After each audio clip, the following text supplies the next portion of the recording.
Hello, happy Sunday semuanya. Welcome again to City Freedom Online Experience. Saya percaya kita adalah orang-orang yang diberkati Tuhan. Saya percaya bahwa kita semua dalam keadaan sehat. Sebelum kita mulai ibadah kita, saya ada beberapa informasi. Bagi Bapak Ibu yang belum terlibat di dalam life group, I urge you untuk ikut dalam life group. Karena dalam life group, kita bisa sharing sama-sama, kita saling menguatkan. Dan berikut adalah beberapa informasi life group yang kita punya. Cari yang sesuai dengan minat atau mungkin tempat tinggal Bapak Ibu.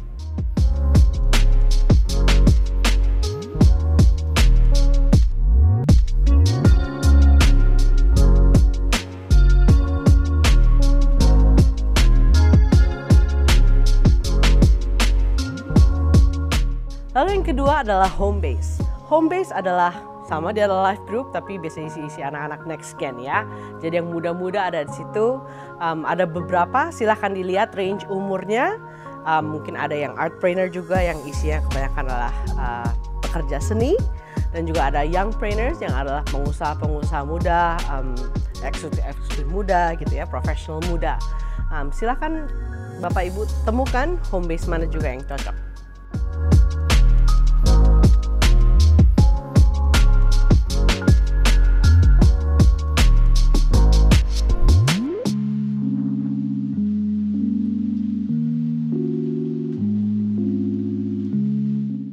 Dan yang terakhir, bagi Bapak Ibu yang mempunyai anak-anak yang sudah di SD dari kelas 1 ataupun kuliah, himbau mereka untuk ikut Next Gen Huddles kita, Sunday Huddles kita. Mereka akan worship bareng, mereka dikasih firman Tuhan, dan mereka akan saling berdiskusi di dalam huddle tersebut.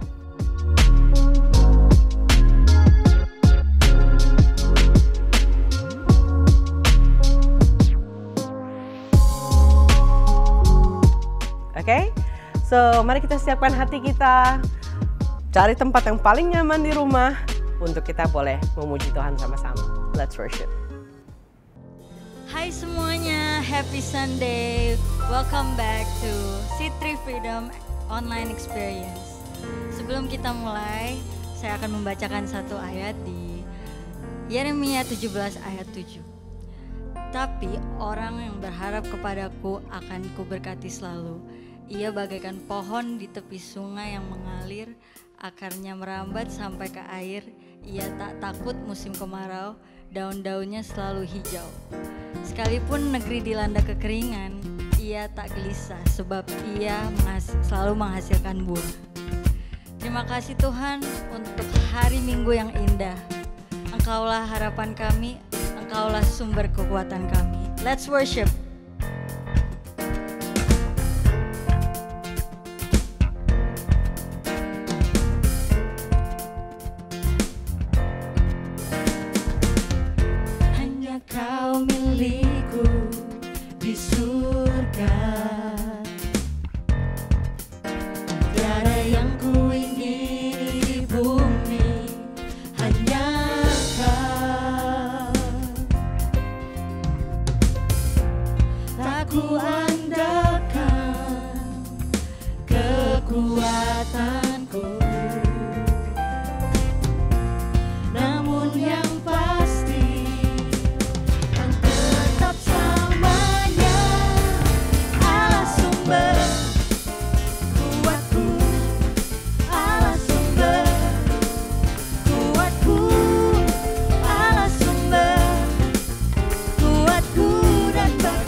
Namun yang pasti kau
telah buktikan cintamu padaku.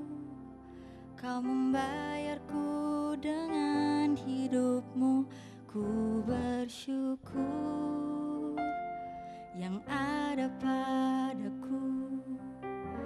Semuanya milikmu. Ku persembahkan seluruh hidupku di mezbahmu. Hanya Kau yang menjadi tempat jawaban. Hanya Kau tempatku berharap. Berjalan bersamamu ku takkan goyah, sebab tangan kasih-Mu tersedia bagiku. Selamanya Kau ku cinta.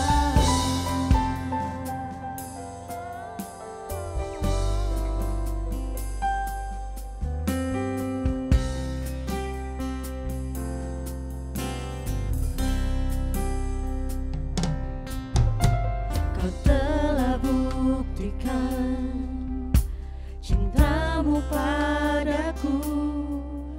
Kau membayarku dengan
Thank you worship team untuk puji-pujian yang sangat memberkati kita, amin. Saya percaya bahwa Tuhan ditinggikan.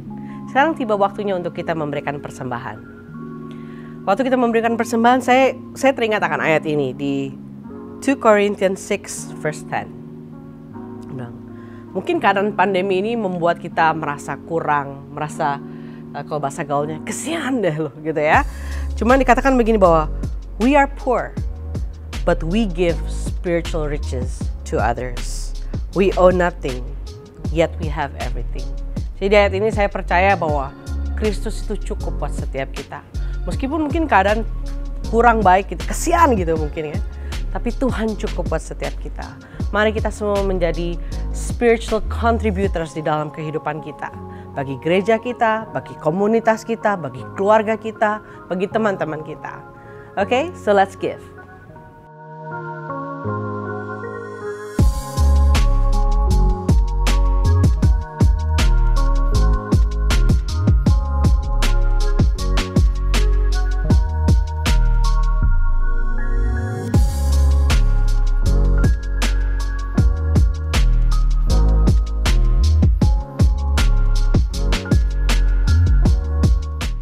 Oke, sekarang mari kita sambut seseorang yang tidak asing lagi.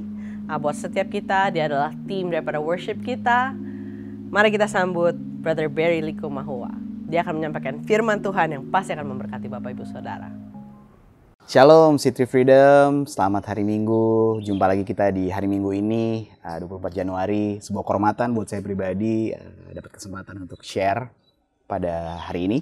Dan saya mau bagikan sedikit, nggak banyak. Tapi seperti biasa saya mau bagikan banyak firman-Nya ya, banyak firman Tuhan-Nya karena saya tipe orang yang percaya bahwa firman Tuhan mengajar kita bukan hanya melalui interpretasi pribadi, tapi melalui firman Tuhan yang tertulis. Pertama kita mau buka dari Yeskiel 34 ayat 26 yang menjadi ayat kita di bulan ini, blessed, sesuai dengan tema kita. Yeskiel 34 ayat 26 bilang gini, "Aku akan menjadikan mereka dan semua yang di sekitar gunungku menjadi berkat.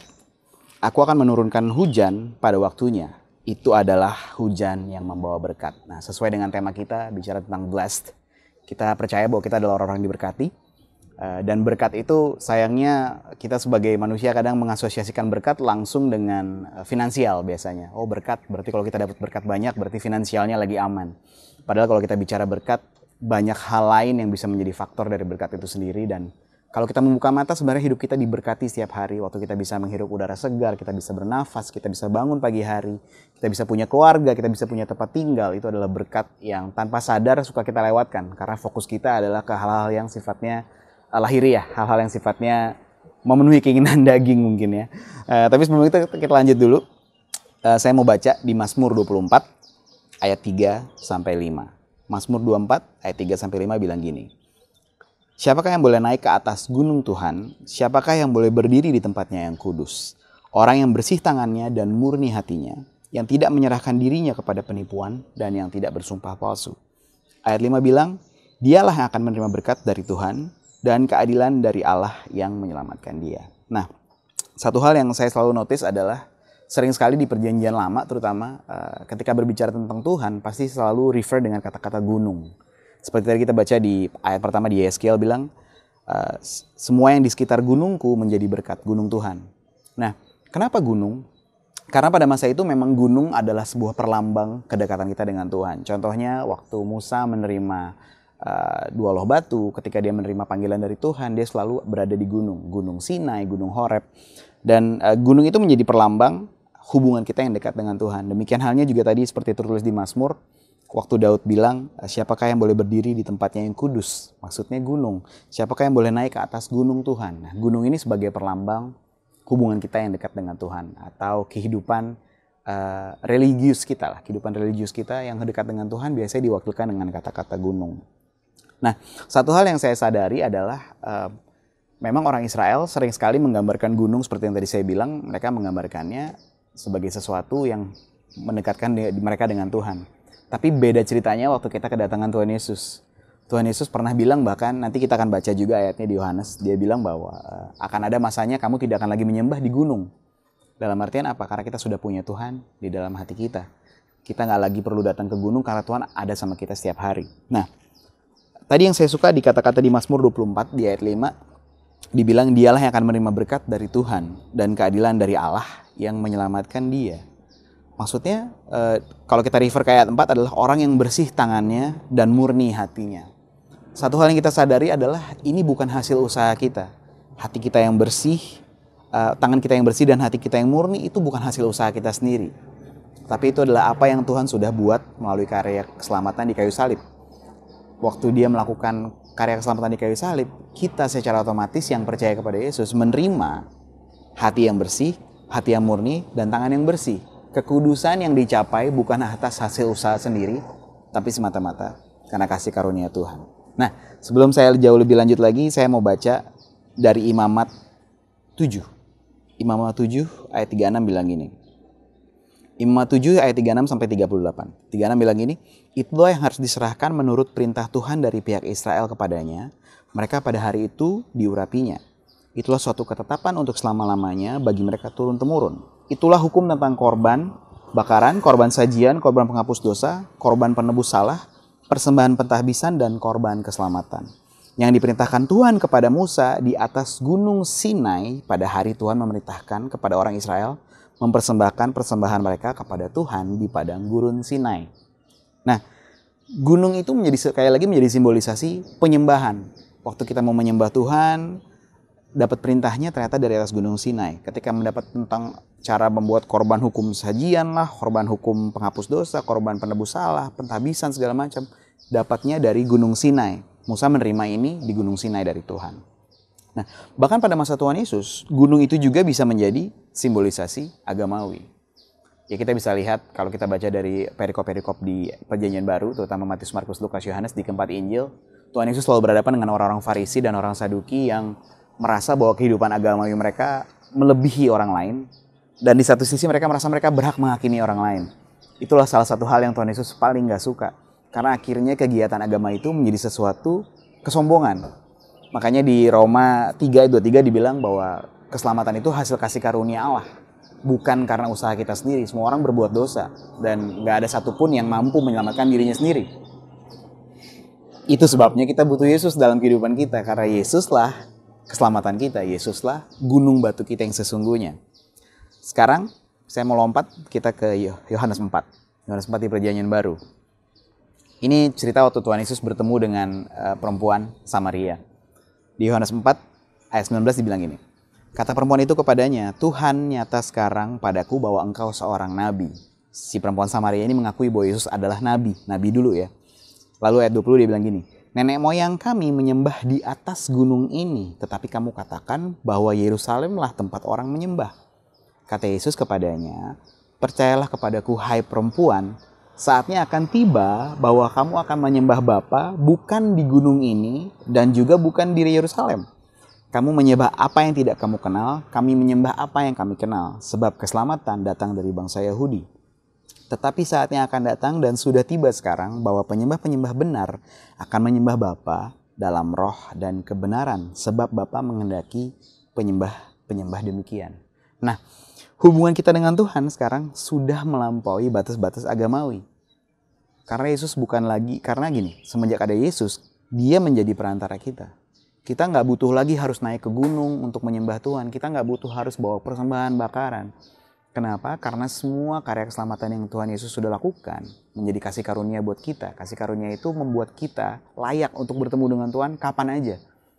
Kita tanda kutip ya, saya nggak bilang ini untuk menjadi sebuah license to sin, sama sekali enggak. Tapi gini, karena kita sudah memperoleh hati yang murni dan tangan yang bersih, yang bukan karena hasil karya kita jadi bisa menghadap Tuhan. Kita yang sebenarnya sama sekali nggak layak. Tapi karena Tuhan Yesus kita dilayakkan. Nah, otomatis berkat-berkat yang kita terima pun menjadi sebuah berkat yang layak kita terima, tapi karena Tuhan Yesus yang sudah berkarya buat kita. Saya lanjut lagi ya, kita dari Ibrani 8. Ibrani 8 ayat 5 bilang gini. Pelayanan mereka adalah gambaran, pelayanan mereka maksudnya adalah imam ya, imam besar. Pelayanan mereka adalah gambaran dan bayangan dari apa yang ada di sorga. Sama seperti yang diberitahukan kepada Musa ketika ia hendak mendirikan kemah. Ingatlah demikian firman-Nya, bahwa engkau membuat semuanya itu menurut contoh yang telah ditunjukkan kepadamu di atas gunung itu. gunung lagi. Tetapi sekarang ia telah mendapat suatu pelayanan yang jauh lebih agung karena ia menjadi pengantara dari perjanjian yang lebih mulia yang didasarkan atas janji yang lebih tinggi. Ini bicara tentang Tuhan Yesus. Ia menjadi pengantara kita dengan perjanjian yang lebih mulia, dalam hal ini perjanjian baru, yang didasarkan atas janji yang lebih tinggi. Nah, saya lompat ke ayat 10. Masih sama di Ibrani 8, ayat 10 bilang gini. Maka inilah perjanjian yang kuadakan dengan kaum Israel sesudah waktu itu, demikianlah firman Tuhan. Aku akan menaruh hukumku dalam akal budi mereka, dan menuliskannya dalam hati mereka. Maka aku akan menjadi Allah mereka, dan mereka akan menjadi umatku. Dan mereka tidak akan mengajar lagi sesama warganya atau sesama saudaranya dengan mengatakan, kenallah Tuhan, sebab mereka semua, besar kecil, akan mengenal aku. Ini kata Tuhan. So, waktu kita terima Tuhan Yesus sebagai juru selamat, kita juga mendapat bagian warisan dari anak-anak Tuhan. Sebagai anak-anak Tuhan yang seharusnya menjadi berkat buat keturunan Abraham, Ishak, dan Yakub. Tapi itu pun kita bisa klaim menjadi milik kita. Sekali lagi karena karya keselamatan yang Yesus sudah buat di kayu salib. Jadi poin yang saya mau ambil dari bacaan dan apa yang kita bagikan hari ini adalah, pertama, waktu kita menerima Yesus sebagai Tuhan dan Juru Selamat, kita pun mendapat bagian warisan sebagai anak-anak Tuhan. Apa yang seharusnya menjadi berkat buat keturunan Abraham, Ishak, dan Yakub, melalui Yesus, kini kita mendapatkan hak yang sama. Kita pun bisa klaim itu sebagai anak-anak Tuhan yang diberkati. Yang kedua, harusnya yang kita kejar bukan hanya berkatnya saja. Namun hubungan kita dengan Tuhan harusnya melebihi semua itu. Tuhan memberkati kita karena Yesus menjadi juru selamat kita. Sekali lagi, Tuhan memberkati kita karena iman kita kepada Yesus yang adalah juru selamat kita. Bukan karena kegiatan pelayanan kita, bukan karena kebaikan kita, bukan karena berapa lama kita berdoa, bukan karena kita saat teduh. Saat kita punya hubungan dengan Tuhan tanpa agenda, berkat itu menjadi sesuatu yang pasti kita terima sebagai anak. Oke, sekali lagi saya ulang, waktu kita punya hubungan dengan Tuhan tanpa agenda, semata-mata karena kita mengasihi Tuhan, berkat itu menjadi sesuatu yang pasti kita terima. Karena kita adalah anaknya. Nah, poin ketiga, ini yang saya pengen angkat. Tema kita adalah blessed. Blessed itu adalah past tense. Berarti sudah diberkati. Kita bukan tipe-tipe umat yang berharap, Tuhan berkati saya akan diberkati. No, tapi kita sudah diberkati. Makanya past tense, blessed. Berarti sudah kita terima, berkatnya sudah menjadi milik kita. Yang ketiga, poin ketiga adalah gini, waktu kita sadar kita sudah diberkati. Makanya tema kita kan blessed. Blessed adalah past tense, bukan blessing, bukan to be blessed. No, kita sudah diberkati. Waktu kita sadar kita sudah diberkati, berkat itu sudah menjadi milik kita.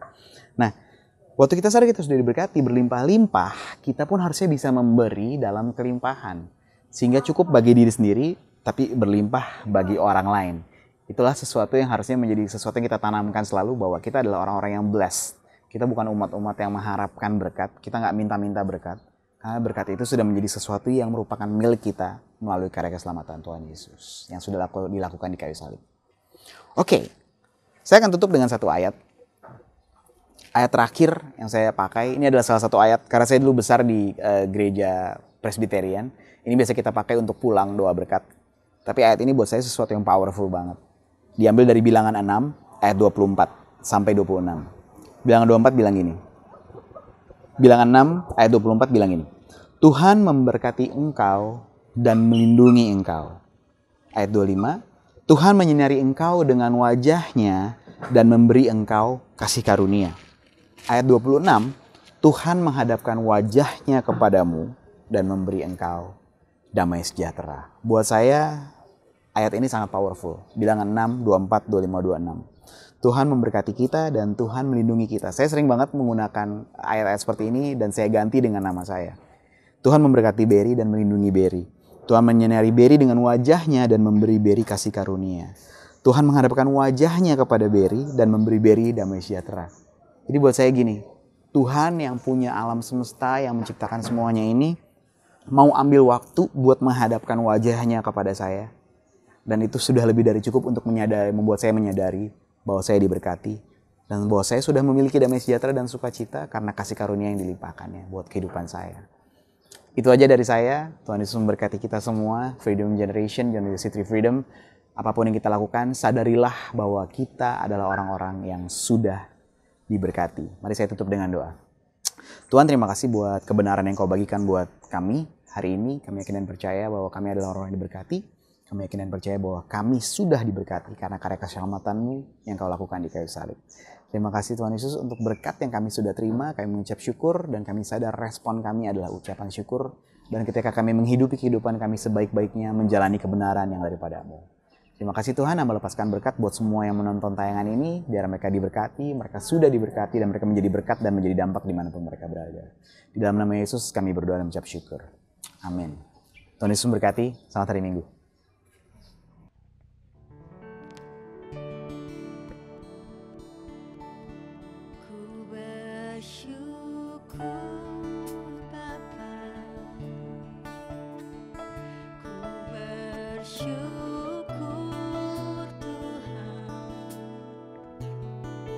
Buat kasih setiamu di dalam hidupku, ku bersyukur.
Thank you Brother Barry, firman-Nya sangat memberkati. Dan terima kasih juga untuk Bapak Ibu semua yang sudah join dalam online experience kita. Saya percaya kita semua adalah orang-orang yang diberkati Tuhan. Amin. So, see you again next week. Jangan bosan-bosan, ajak teman, ajak keluarga. Mari kita sama-sama menikmati berkat Tuhan. Happy Sunday everybody.